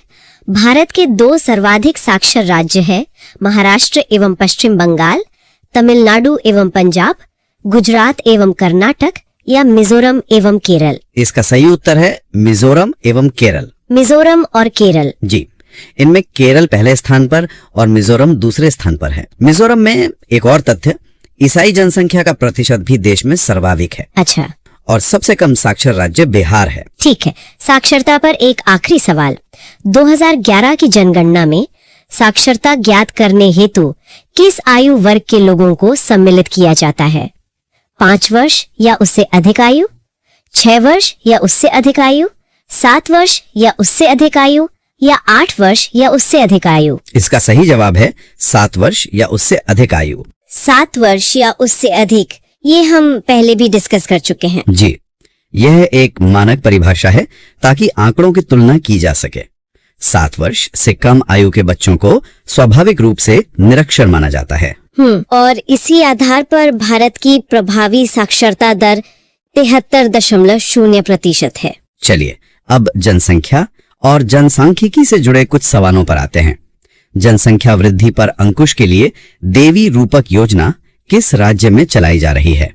विकल्प हैं छत्तीसगढ़, झारखंड, उत्तराखंड, हरियाणा। ये योजना हरियाणा में चलाई जा रही है। हरियाणा? जी, और हरियाणा उन राज्यों में से है जहां कोई अभिज्ञात जनजातीय समुदाय नहीं है। यह योजना भारत की जनसंख्या चुनौती को दर्शाती है, जो उच्च जन्म दर, निम्न मृत्यु दर के चरण में है। हरियाणा जनसंख्या घनत्व के मामले में भी देश के अग्रणी राज्यों में से है। ठीक है, अगला सवाल धार्मिक जनसंख्या पर है। भारत के किस राज्य में ईसाई जनसंख्या का प्रतिशत सर्वाधिक है? गोवा, मिजोरम, केरल या मणिपुर? इसका सही उत्तर है मिजोरम। मिजोरम। जी, और मिजोरम साक्षरता के मामले में भी देश में दूसरे स्थान पर है। यह दिखाता है कि भारत में धार्मिक और भाषाई विविधता कितनी व्यापक है। सही बात है। विकल्पों में दिए गए अन्य राज्यों जैसे गोवा और केरल में भी ईसाई आबादी का एक महत्वपूर्ण हिस्सा है, लेकिन प्रतिशत मिजोरम में सबसे ज्यादा है। ठीक है, अगला सवाल है जनांकीय संक्रमण मॉडल पर। जनांकीय संक्रमण मॉडल के अनुसार भारत निम्नलिखित में से किस चरण में है? निम्न जन्म दर, निम्न मृत्यु दर, निम्न जन्म दर, उच्च मृत्यु दर, उच्च जन्म दर, निम्न मृत्यु दर या उच्च जन्म दर, उच्च मृत्यु दर? भारत इस मॉडल के अनुसार उच्च जन्म दर, निम्न मृत्यु दर वाले चरण में है। उच्च जन्म दर, निम्न मृत्यु दर। जी, यही चरण जनसंख्या विस्फोट का कारण बनता है, क्योंकि मृत्यु दर तो चिकित्सा सुधारों के कारण कम हो जाती है, लेकिन जन्म दर ऊंची बनी रहती है। भारत के जनसंख्या इतिहास में 1921 को महाविभाजन का वर्ष कहा जाता है, जिसके बाद जनसंख्या लगातार बढ़ी। परंतु इसकी संपूर्ण मानव प्रजाति का 16% जनसंख्या है, संपूर्ण मानव प्रजाति का 17% जनसंख्या है, संपूर्ण मानव प्रजाति का 18% जनसंख्या है या संपूर्ण मानव प्रजाति का 28% जनसंख्या है? सही जवाब है संपूर्ण मानव प्रजाति का 17% जनसंख्या है। 17%? जी, और इस विशाल जनसंख्या का सबसे बड़ा हिस्सा उत्तर प्रदेश में रहता है, जहां लगभग 20 करोड़ लोग हैं। जनसंख्या घनत्व की दृष्टि से बिहार राज्यों में पहले स्थान पर है। और यह आंकड़ा भारत की जनसंख्या चुनौती और संसाधनों पर दबाव को रेखांकित करता है। तो अब जनसंख्या घनत्व पर आते हैं। भारत में जनसंख्या घनत्व की दृष्टि से बिहार का क्रम है केवल राज्यों में पहला, तीसरा, आठवां या नवां? इसका सही जवाब है पहला। पहला। जी, बिहार केवल घनत्व में ही नहीं बल्कि कुल जनसंख्या में भी तीसरे स्थान पर है, उत्तर प्रदेश और महाराष्ट्र के बाद। बिहार की अनुमानित आबादी 2011 में लगभग 10 करोड़ थी और उच्च घनत्व के साथ साथ बिहार की साक्षरता दर देश में सबसे कम है। अब अगला सवाल बिहार की जनसंख्या के प्रतिशत पर है। भारत की कुल जनसंख्या में बिहार की जनसंख्या का क्या प्रतिशत है? 8.60%, 10.21%, 12.52% या 16.5%? सही उत्तर है 8.60%। 8.6%। जी, यह प्रतिशत लगभग 10 करोड़ की आबादी से आता है। इसकी तुलना में उत्तर प्रदेश में देश की लगभग 16.5% आबादी रहती है। ठीक है। और बिहार जनसंख्या के मामले में भारत का तीसरा सबसे बड़ा राज्य है। ठीक है, तो 2011 में बिहार की आबादी कितनी थी?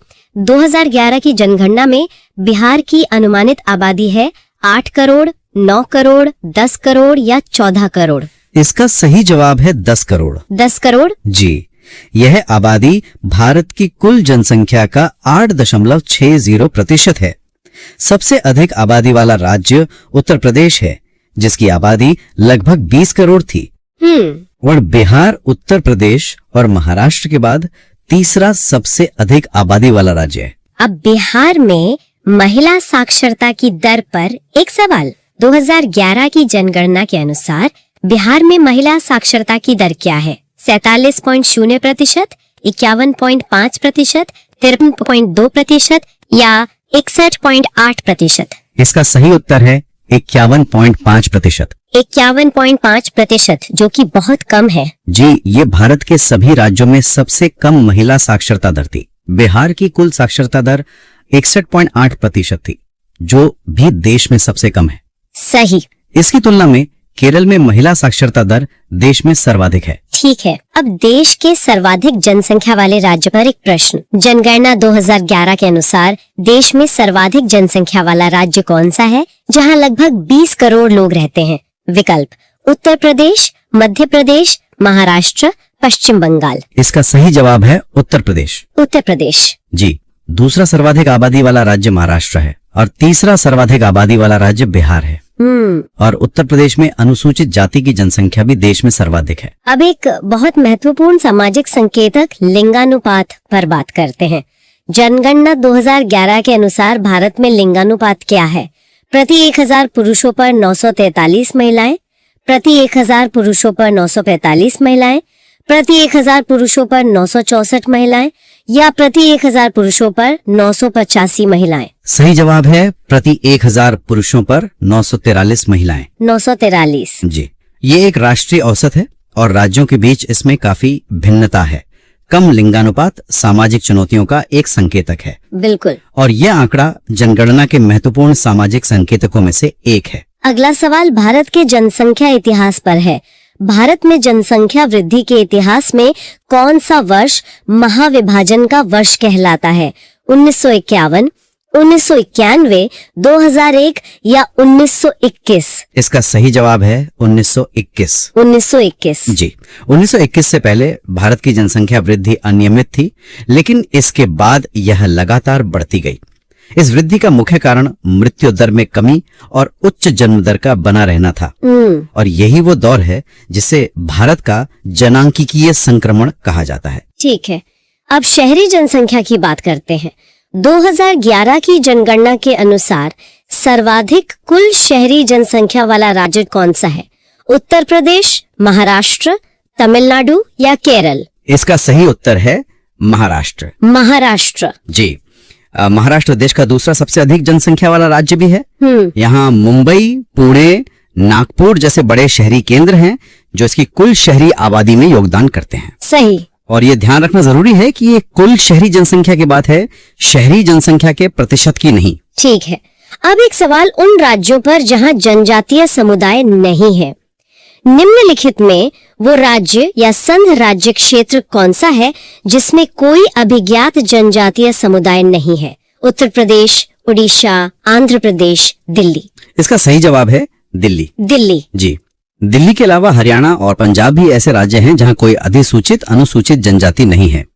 इसके विपरीत मध्य प्रदेश में देश की सबसे बड़ी जनजातीय आबादी है और लक्षद्वीप में जनजातीय आबादी का अनुपात सबसे अधिक है। इसी तरह का एक और सवाल है, निम्नलिखित में वह राज्य या संघ राज्य क्षेत्र कौन सा है जिसमें कोई अभिज्ञात जनजातीय समुदाय नहीं है?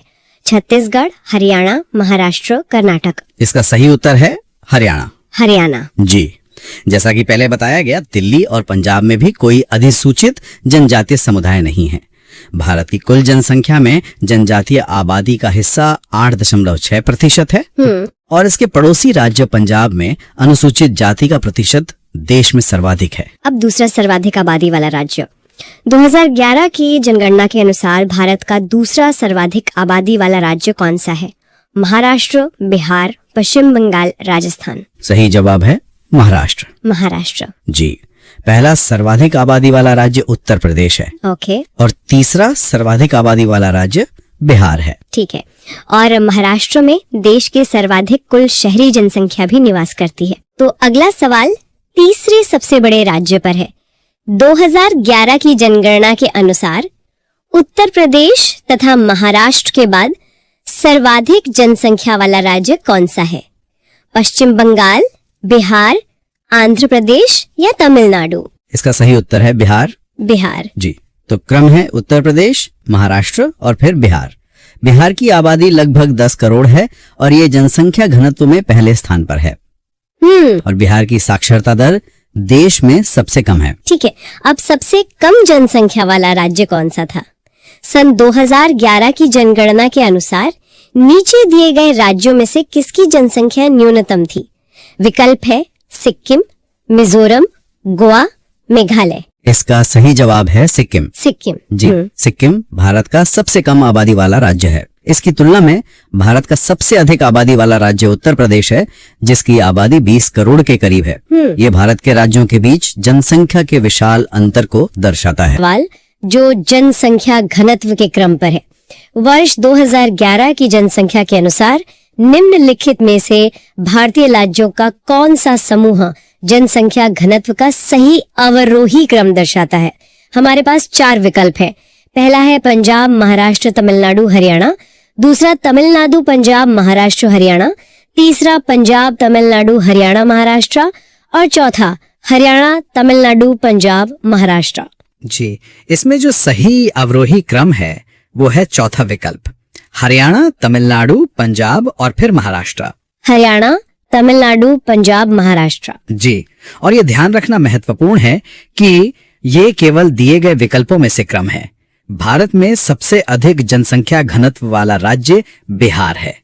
जनसंख्या घनत्व का मतलब प्रति वर्ग किलोमीटर में रहने वाले लोगों की संख्या है। सही। और एक राज्य की कुल जनसंख्या अधिक हो सकती है, जैसे महाराष्ट्र की है, लेकिन उसका क्षेत्रफल बड़ा होने के कारण घनत्व कम हो सकता है। भारत के जो संघ राज्य क्षेत्र हैं, उनमें सबसे ज्यादा नगरीकृत मतलब सबसे ज्यादा अर्बनाइज्ड कौन सा है? विकल्प है चंडीगढ़, दिल्ली, पुडुचेरी और लक्षद्वीप। ये तो दिलचस्प सवाल है। मुझे लगता है इसका जवाब दिल्ली होना चाहिए। एकदम सही। सही उत्तर दिल्ली ही है।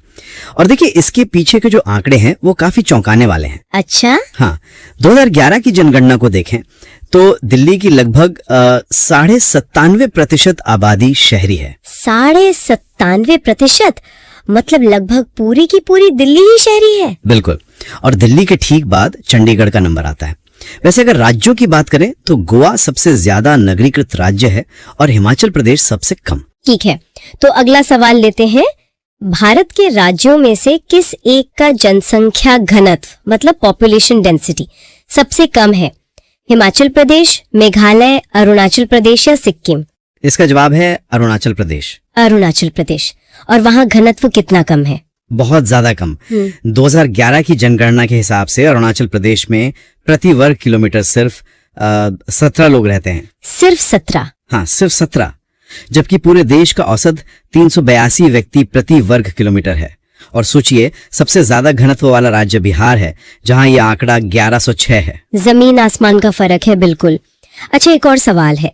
ये 4 शहर हैं, लुधियाना, कोची, सूरत और नागपुर। इनमें से कौन कौन से शहर 10 लाख से ऊपर की जनसंख्या वाले हैं? तो ये चारों ही शहर 10 लाख से ऊपर की जनसंख्या वाले हैं। चारों? हाँ, ये सभी। 2011 की जनगणना में भारत में मिलियन प्लस शहर, मतलब 10 लाख से ज्यादा आबादी वाले शहर कुल 53 थे। 53। और इनमें सबसे ज्यादा शहर किन राज्यों में थे? सबसे ज्यादा 10 लाख ही नगर उत्तर प्रदेश और केरल में थे, दोनों में 7-7। चलिए अब उस राज्य की बात करते हैं जहां ग्रामीण जनसंख्या का प्रतिशत सबसे ज्यादा है। विकल्प हैं हिमाचल प्रदेश, बिहार, उड़ीसा या उत्तर प्रदेश। इसका सही जवाब हिमाचल प्रदेश है। हिमाचल प्रदेश। हमने अभी बात की थी कि वो सबसे कम नगरीकृत है। बिल्कुल। हिमाचल प्रदेश की लगभग 90% जनसंख्या गांव में रहती है। इसके बाद बिहार और असम का नंबर आता है। और इसका उल्टा देखें तो गोवा में ग्रामीण जनसंख्या का प्रतिशत सबसे कम है। अब एक सवाल उम्र को लेकर। भारत की आज की आबादी में 60 साल से ज्यादा उम्र वाले लोगों का प्रतिशत लगभग कितना है? 14-15%, 11-12%, 9-10% या 7-8%? इसका सही उत्तर है 7 से 8%। 7 से 8%। हाँ, हालांकि ये आंकड़ा 2011 की जनगणना के आसपास का है। अब तो ये प्रतिशत बढ़कर 10% से भी ज्यादा हो गया। अच्छा। और देखिए, आबादी में बुजुर्गों का बढ़ता प्रतिशत एक तरह से अच्छी स्वास्थ्य सेवाओं और जीवन प्रत्याशा में वृद्धि का संकेत भी है, पर फिर भी भारत को युवा देश ही कहते हैं। अब एक नीति से जुड़ा सवाल। भारत की राष्ट्रीय जनसंख्या नीति 2000 के अनुसार किस साल तक जनसंख्या स्थिरता मतलब पॉपुलेशन स्टेबलाइजेशन हासिल करने का हमारा लंबा लक्ष्य था? 2025, 2035, 2045 या 2055? इसका उत्तर है 2045। 2045। हाँ, लेकिन ये जानना जरूरी है कि इस लक्ष्य को अब बदल दिया गया है। इसे संशोधित करके 2070 कर दिया गया है। ओहो, मतलब 25 साल और आगे। जी। जनसंख्या स्थिरता का मतलब होता है जब जन्म दर और मृत्यु दर लगभग बराबर हो जाएं। इस नीति का एक बड़ा मकसद टोटल फर्टिलिटी रेट यानी TFR को 2.1 के लेवल पर लाना था। ठीक है, अगला सवाल। 2011 की जनगणना के आंकड़ों के आधार पर इनमें से किसकी जनसंख्या सबसे कम है? चंडीगढ़, मिजोरम, पुडुचेरी या सिक्किम? इसका सही जवाब है सिक्किम। सिक्किम। हाँ, 2011 में सिक्किम की जनसंख्या सिर्फ 6.1 लाख के करीब थी। ये भारत का सबसे कम आबादी वाला राज्य है। और केंद्र शासित प्रदेशों में? उनमें लक्षद्वीप की जनसंख्या सबसे कम है और सबसे ज्यादा तो उत्तर प्रदेश की है ही। अब साक्षरता की बात करते हैं। 2001 से 2011 के बीच साक्षरता में वृद्धि दर कितनी रही? 8.2%, 12.6%, 14.3% या 15.5%? इसका उत्तर है 8.2%। 8.2%। जी।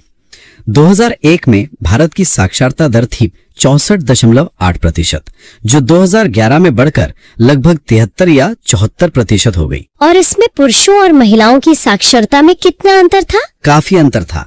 2011 में पुरुषों की साक्षरता दर करीबन 81% थी और महिलाओं की सिर्फ 64.6%। केरल हमेशा की तरह सबसे साक्षर राज्य रहा और बिहार सबसे कम। अब वापस उत्तर प्रदेश पर आते हैं। जनगणना 2011 के अनुसार उत्तर प्रदेश में 10 लाखी नगरों की संख्या कितनी है? 5, 7, 10 या 11?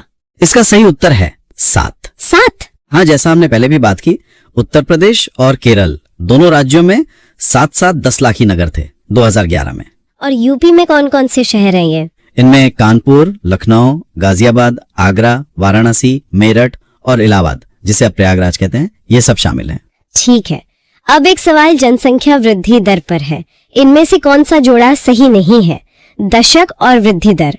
1971-81 24.66%, 1981 91 23.87%, 1991-2001 21.54% और 2001-2011 19.05%। इसमें जो जोड़ा सुमेलित नहीं है वो आखिरी वाला है, 2001 से 2011 वाला। अच्छा, तो वो गलत क्यों है? क्योंकि 2001 से 2011 के दशक में भारत की जनसंख्या वृद्धि दर 19.05% नहीं बल्कि 17.7% थी। 17.7%। हाँ, और एक दिलचस्प बात यह है कि भारत में सबसे ज्यादा दशकीय वृद्धि दर 1961-71 के दशक में दर्ज की गई थी, जो 24.80% थी। उसके बाद से ये लगातार घट रही है। अब एक सवाल गरीबी पर। विश्व बैंक की रिपोर्ट के अनुसार भारत में 50% से ज्यादा गरीब किन 4 राज्यों में रहते हैं? इसके विकल्प थोड़े लंबे हैं, पर जो सही जवाब है वो है बिहार, उत्तर प्रदेश, मध्य प्रदेश और ओडिशा। बिहार, यूपी, एमपी और उड़ीसा। जी, इन राज्यों को अक्सर बीमारू राज्यों के समूह में गिना जाता था, जिसमें राजस्थान भी शामिल था। ये ऐतिहासिक रूप से सामाजिक आर्थिक मामलों में पीछे रहे हैं। चलिए अगला सवाल। भारत में जनसंख्या के हिसाब से तीसरा और क्षेत्रफल में 13वां राज्य कौन सा है? महाराष्ट्र, मध्य प्रदेश, कर्नाटक या बिहार? इसका सही उत्तर है बिहार। बिहार। हाँ, 2011 की जनगणना के अनुसार जनसंख्या में पहले नंबर पर उत्तर प्रदेश, दूसरे पर महाराष्ट्र और तीसरे पर बिहार था। और क्षेत्रफल के हिसाब से भारत का सबसे बड़ा राज्य तो राजस्थान है। ठीक है, अगला सवाल फिर से मिलियन प्लस शहरों पर है। 2011 की जनगणना के अनुसार भारत में ऐसे कितने शहर थे?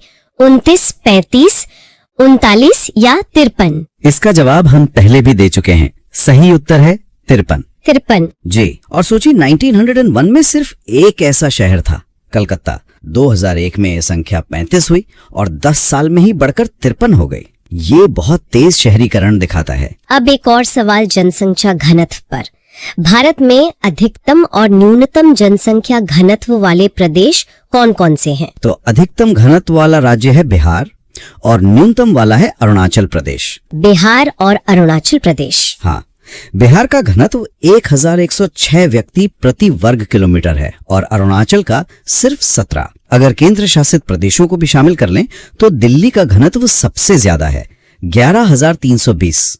11,000 से भी ज्यादा, बाप रे। अच्छा, जनगणना के हिसाब से 50,000 से 99,999 तक की जनसंख्या वाले शहरी क्षेत्र को क्या कहते हैं? इन्हें कहते हैं श्रेणी 2 शहर या क्लास 2 सिटी। श्रेणी 2 शहर। जी, जनगणना में शहरों को जनसंख्या के आधार पर 6 श्रेणियों में बांटा जाता है। 1 लाख से ज्यादा वाले श्रेणी आई में आते हैं। ठीक है, अब एक आसान सवाल। भारत में सबसे योजनाबद्ध बसा शहर कौन सा है?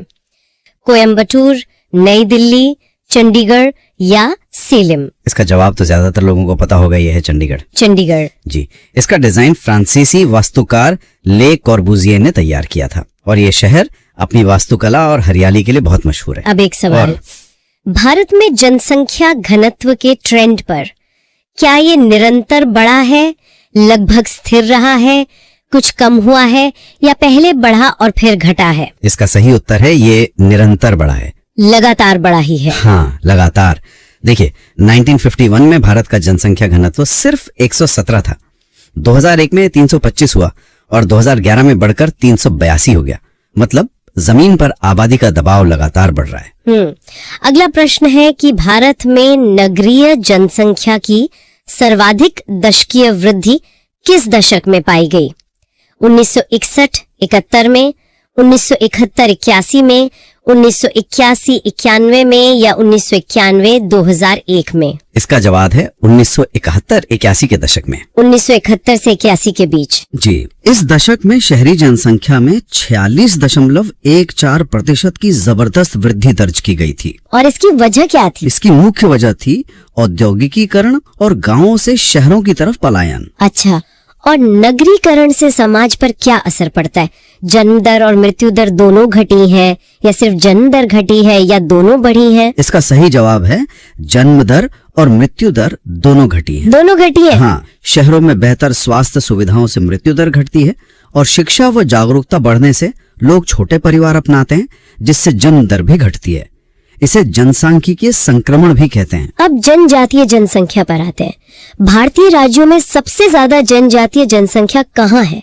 असम त्रिपुरा में, केरल तमिलनाडु में, मध्य प्रदेश छत्तीसगढ़ में या उत्तर प्रदेश उत्तराखंड में? इसका उत्तर है मध्य प्रदेश एवं छत्तीसगढ़ में। मध्य प्रदेश और छत्तीसगढ़। जी, अगर कुल संख्या की बात करें तो सबसे ज्यादा जनजातीय आबादी मध्य प्रदेश में है, लेकिन अगर जनसंख्या के प्रतिशत के हिसाब से देखें तो लक्षद्वीप और मिजोरम सबसे आगे हैं। ठीक है, अगला सवाल थोड़ा जटिल है।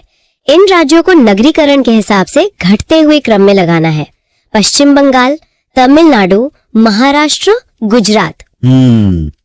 तो इसका सही क्रम होगा सबसे पहले तमिलनाडु, फिर महाराष्ट्र, फिर गुजरात और आखिर में पश्चिम बंगाल। तमिलनाडु सबसे पहले, गोवा के बाद। बड़े राज्यों में हाँ, 2011 में तमिलनाडु का नगरीकरण प्रतिशत लगभग 48.4% था, जबकि महाराष्ट्र का 45.2% और गुजरात का 42.6% था। चलिए अब वापस राष्ट्रीय जनसंख्या नीति पर। हमने बात की थी कि जनसंख्या स्थिरता का लक्ष्य 2045 से बढ़ा दिया गया है, तो इसे बढ़ाकर कितना किया गया है? 2055, 2060, 2065 या 2070? जैसा हमने पहले बताया था, ये लक्ष्य बढ़ाकर 2070 कर दिया गया है। 2070 जी, और इसका मुख्य कारण कुछ राज्यों में धीमी प्रगति और टोटल फर्टिलिटी रेट का अपेक्षित गति से कम न होना है। अच्छा, भारत में नगरीय केंद्रों को कितनी श्रेणियों में वर्गीकृत किया गया है? 4, 7, 5 या 6? इसका सही उत्तर है 6 श्रेणियों में। जी, जनसंख्या के आकार के आधार पर श्रेणी आई से लेकर श्रेणी वी तक। ठीक है, अब एक बहुत ही दिलचस्प सवाल, इनमें से कौन सा राज्य है जहां अनुसूचित श्रेणी में कोई भी जनजाति आबादी नहीं रखी गई है? केरल, पंजाब, अरुणाचल प्रदेश या पश्चिम बंगाल? इसका उत्तर है पंजाब। पंजाब। हाँ, पंजाब। सिर्फ पंजाब ही नहीं बल्कि हरियाणा, चंडीगढ़, दिल्ली और पुडुचेरी में भी कोई अधिसूचित अनुसूचित जनजाति नहीं है। ये तो काफी रोचक जानकारी है। अच्छा, वर्तमान में भारत की जनसंख्या वृद्धि किस दौर से गुजर रही है? स्थिर जनसंख्या, सतत वृद्धि, तीव्र उच्च विकास या निश्चित रूप से गिरने की प्रवृत्ति के साथ उच्च वृद्धि दर? इसका सही उत्तर है निश्चित रूप से गिरने की प्रवृत्ति के साथ उच्च वृद्धि दर। इसका क्या मतलब हुआ? इसका मतलब ये है कि हमारी जनसंख्या अभी भी बढ़ रही है, लेकिन उसके बढ़ने की जो रफ्तार है, जो प्रतिशत है, वो घट रहा है। ये जनसांख्यिकीय संक्रमण मॉडल का तीसरा चरण है। अगला सवाल, 2011 की जनगणना के अनुसार भारत में नगरीय जनसंख्या का प्रतिशत कितना है? 20.8, 25.7, 27.3 या 31.2? इसका उत्तर है 31.2%। 31.2%। जी, 2001 में ये 27.8% था। ये दिखाता है कि शहरीकरण कितनी तेजी से बढ़ रहा है। 2011 में भारत के लगभग 37.7 करोड़ लोग शहरों में रहते थे। अब एक ऐतिहासिक सवाल, जनसंख्या के संदर्भ में किस एक साल को महान विभाजन का वर्ष या द ग्रेट डिवाइड कहा गया है? 1911, 1921, 1941 या 1951? सही उत्तर है 1921। 1921। ऐसा क्यों? क्योंकि 1921 से पहले भारत की जनसंख्या वृद्धि बहुत अस्थिर थी, कभी बढ़ती कभी घटती। 1911 से 21 के दशक में तो अकाल और स्पेनिश फ्लू जैसी महामारी के कारण जनसंख्या में नकारात्मक वृद्धि हुई थी। अच्छा। हाँ, और 1921 के बाद से भारत की जनसंख्या लगातार बढ़ती ही रही है, इसीलिए इसे महान विभाजक वर्ष कहते हैं। ठीक है, अभी 2001 की जनगणना से सवाल है, इन 4 नगरों में से किसमें सबसे कम जनसंख्या थी? कानपुर, लखनऊ, आगरा या वाराणसी? इसका उत्तर है वाराणसी। वाराणसी। जी। 2001 में इन चारों में वाराणसी की जनसंख्या सबसे कम थी और 2011 में भी यही स्थिति थी। अगला सवाल फिर से क्रम में लगाने वाला है। 2011 की जनगणना के आधार पर इन राज्यों और संघीय क्षेत्रों को उनकी जनसंख्या के घटते क्रम में लगाइए। पुडुचेरी, चंडीगढ़, मिजोरम, सिक्किम। तो इसका सही अवरोही क्रम होगा पुडुचेरी, फिर चंडीगढ़, फिर मिजोरम और सबसे अंत में सिक्किम। पुडुचेरी, चंडीगढ़, मिजोरम, सिक्किम। जी, 2011 में पुडुचेरी की जनसंख्या लगभग 12.4 लाख थी, चंडीगढ़ की 10.5 लाख, मिजोरम की 10.9 लाख और सिक्किम की सबसे कम 6.1 लाख। अब साक्षरता पर एक और सवाल। 2011 की जनगणना के आधार पर इन राज्यों को साक्षरता के घटते क्रम में लगाइए। केरल, मणिपुर, तमिलनाडु, हिमाचल प्रदेश। इसका सही क्रम है सबसे पहले केरल, फिर हिमाचल प्रदेश, फिर तमिलनाडु और फिर मणिपुर। केरल, हिमाचल प्रदेश, तमिलनाडु, मणिपुर। जी। केरल की साक्षरता दर तो सबसे ज्यादा 94% है, हिमाचल प्रदेश की 82.8%, तमिलनाडु की 80.1% और मणिपुर की लगभग 79.2% थी। अगला सवाल लिंग अनुपात पर। इनमें से किस एक संघ शासित क्षेत्र में लिंगानुपात 1000 से ऊपर है? पुडुचेरी, दिल्ली, चंडीगढ़ या लक्षद्वीप? इसका सही उत्तर है पुडुचेरी। पुडुचेरी। हाँ, 2011 की जनगणना में पुडुचेरी का लिंगानुपात 1037 था, मतलब प्रति 1000 पुरुषों पर 1037 महिलाएं। ये तो बहुत अच्छा है। बिल्कुल। राज्यों में केरल का लिंगानुपात सबसे ज्यादा है 1084। एक सवाल जो हम पहले भी छू चुके हैं। 2011 की जनगणना के अनुसार भारत में शहरों में रहने वाले लोगों की संख्या लगभग कितनी है? 37 करोड़, 33 करोड़, 35 करोड़ या 39 करोड़? इसका उत्तर है लगभग 37 करोड़। 37 करोड़? जी, सही आंकड़ा 37.7 करोड़ था, जो भारत की कुल 121 करोड़ की आबादी का 31.2% था। अब एक सवाल महिला साक्षरता पर। जनगणना 2011 के अनुसार भारत में स्त्री साक्षरता की दृष्टि से केरल के बाद दूसरा स्थान किस राज्य का है? मिजोरम, त्रिपुरा, गोवा या मेघालय? केरल के बाद दूसरा स्थान है मिजोरम का। मिजोरम। जी। केरल में महिला साक्षरता दर 92.1% है, जो देश में सबसे ज्यादा है, और मिजोरम में यह है 89.3% थी, जो दूसरे स्थान पर थी। अब प्रवास या माइग्रेशन पर एक सवाल। गांव से छोटे कस्बे और बाद में शहर तक लोगों के जाने को क्या कहते हैं? अंतर्राज्य प्रवास, अंतराराज्य प्रवास, चरणवार प्रवास या मजबूरन प्रवास? इसे कहते हैं चरणवार प्रवास या स्टेप वाइज माइग्रेशन। चरणवार प्रवास। जी। इसमें व्यक्ति सीधे बड़े शहर नहीं जाता, बल्कि छोटे छोटे शहरी केंद्रों से होते हुए आगे बढ़ता है। चलिए अब आखिरी सवाल। जनगणना आकलन रिपोर्ट के अनुसार भारत विश्व का सबसे युवा देश है। वर्ष 2020 में भारतीयों की औसत उम्र क्या होगी? 27 वर्ष, 28 वर्ष, 29 वर्ष या 30 वर्ष? इसका सही उत्तर है 29 वर्ष। 29 वर्ष। जी। इसका मतलब है कि भारत की आधी आबादी 29 साल से कम उम्र की थी। इसी को जनसांख्यिकीय लाभांश या डेमोग्राफिक डिविडेंड कहते हैं। ये आर्थिक विकास के लिए एक बहुत बड़ा अवसर है। और अब एक प्रश्न आप सबके लिए। 2011 की जनगणना के अनुसार भारत का लिंगानुपात कितना था? अपना उत्तर नीचे कमेंट्स में जरूर बताइएगा। तो आज हमने भारत के जनसांख्यिकीय संकेतक और जनगणना आंकड़ों से जुड़े कुछ बहुत ही महत्वपूर्ण प्रश्न देखे। अगर ये चर्चा आपको अच्छी लगी हो तो इस वीडियो को लाइक करें, इसे शेयर करें और हमारे चैनल को सब्सक्राइब भी कर लें। आज के लिए बस इतना ही। बहुत जल्द मिलते हैं एक नए टॉपिक के साथ। नमस्कार।